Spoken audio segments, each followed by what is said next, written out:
شاید براتون جالب باشه که بدونین بعضی از بازیگرای معروف ترکیه تو فیلم و سریالای ایرانی هم نقش‌آفرینی کردن. میخواین بدونین کدوم بازیگرا؟ دوست دارین با این فیلمای ایرانی آشنا بشین؟ پس همین حالا عضو کانال لنز بشین و در ادامه همراه ما باشین. شماره 1 هولیا دیکن. این بازیگر ترک سال گذشته تو فیلم سینمایی گل سرخ نقش‌آفرینی کرد. این فیلم کمدی فانتزی به کارگردانی مرتضی آتش زمزم که با نام‌های هولیا و جگر زلیخا هم شناخته میشه، به تازگی پروانه نمایش گرفته و احتمالاً تا اواسط پاییز اکران بشه. تو این فیلم یه عالمه بازیگر باحال بازی کردن و زنده یاد علی انصاریان هم در اون نقش یه خواننده غیر مجاز رو داشته. هولیا دیکن در این فیلم نقش دختر ترکی به اسم هولیا رو به عهده داره که داستان عاشقانه ای رو از استانبول شروع میکنه و با اومدنش به ایران اونو در ایران ادامه میده. تو این فیلم ما شاهد ماجراجویی‌های عاشقانه هولیا در ایران و آشنایی اون با فرهنگ ایرانی هستیم. هولیا که برای فیلمبرداری این سریال مدتی در تهران بود، در مورد ایرانی‌ها میگه ایرانی‌ها خیلی مردمای مهربون و مهمون نوازی هستن، مخصوصا نسبت به غریبه‌ها. علاوه بر اون هولیا عاشق غذاهای ایرانی شده و کلی از خوشمزه بودن اونا تعریف کرده. علاوه بر هولیا، ویلما الس بازیگر آلمانی الاصل معروف سینما و تلویزیون ترکیه هم در اون بازی میکنه.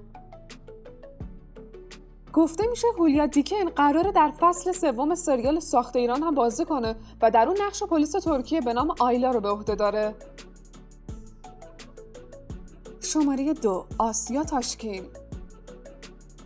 این بازیگر که تو سریال ترکیه تو بگو کارادنیس هم بازی کرده، در سال 1399 به ایران اومد و در فیلم سینمایی کوسه به کارگردانی علی عطشانی در کنار بازیگرایی مثل مهدی هاشمی و پژمان جمشیدی به نقش آفرینی پرداخت. این بازیگر جذاب ترک سینما و بازیگرای ایران رو زیاد نمیشناسه، اما محسن یگانه رو خیلی دوست داره و از کارش لذت میبره. شماره 3 نورگل یشیلچای. این بازیگر در فیلم سینمایی جن زیبا به کارگردانی بایرام فضلی بازی کرده. در این فیلم که محصول سال 1396 نورگل در کنار فرهاد اصلانی به نقش آفرینی پرداخته. تو این سریال نورگل نقش زنی به نام دلارام رو بازی میکنه که در آسایشگاه روانی بستریه و نمیتونه صحبت کنه. اون اونجا با یدالله که یکی از کارکنان همون آسایشگاه است و به تازگی همسرش رو از دست داده آشنا میشه و این آشنایی حوادثی رو در پی داره. این بازیگر در مورد همبازی خودش فرهاد میگه آشنایی با فرهاد برای من اتفاق بزرگی بود و با اینکه زبون همون نمیفهمیدیم اما تونستیم با هم رابطه صمیمانه‌ای برقرار کنیم.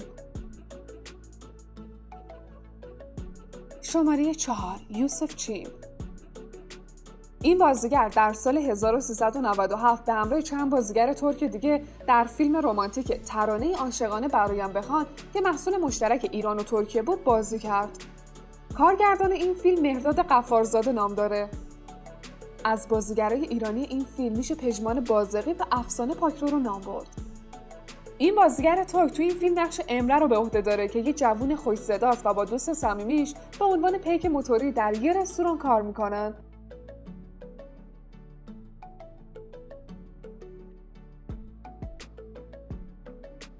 شماره 5 علی بوراک جیلان.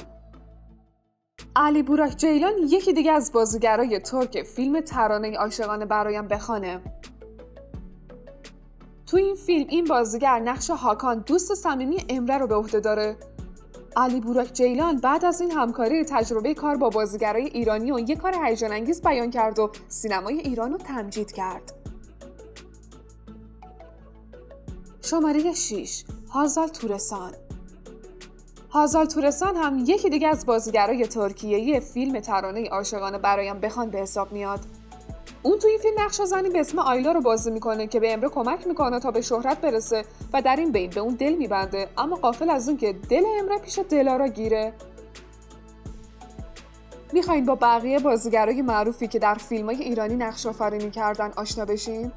پس همین حالا عضو کانال لنز بشین و ادامه این ویدیو رو از دست ندید.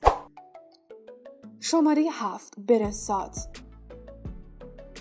برنساد در سال 2012 در فیلم فصل کارگردان به کارگردانی بهمن قبادی نقش‌آفرینی کرده و در این فیلم که روایتگر یه داستان عاشقانه پس از تحولات سیاسی بعد از انقلاب 57 ایرانه، بازیگرایی مثل بهروز وثوق، مونیکا بلوچی و خواننده معروف ایرانی آرش لباف هم بازی میکنن.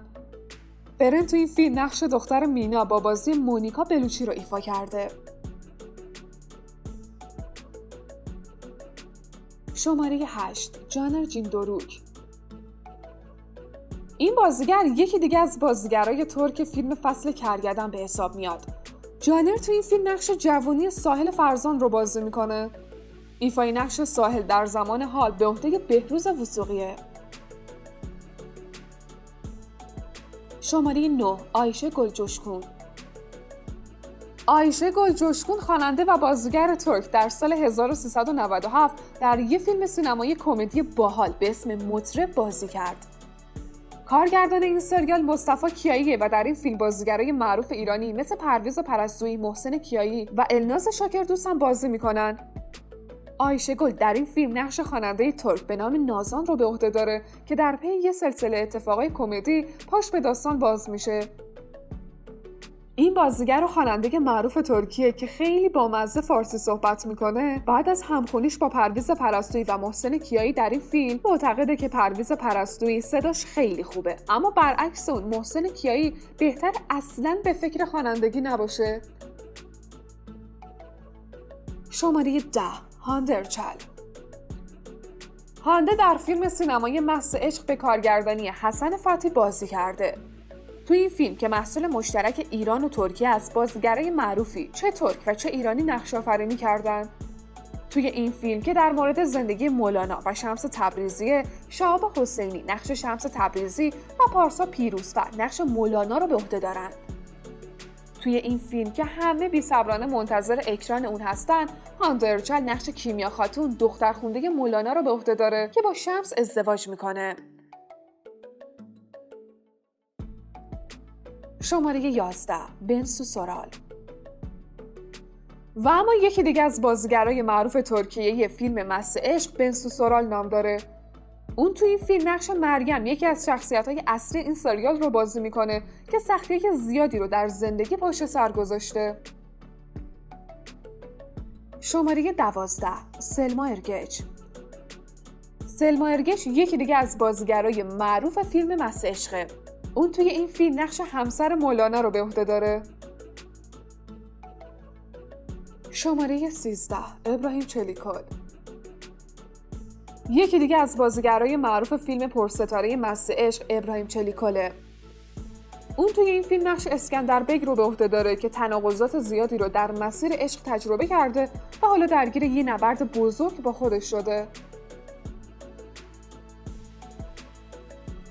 شماره 14 بوراک توسکوپاران.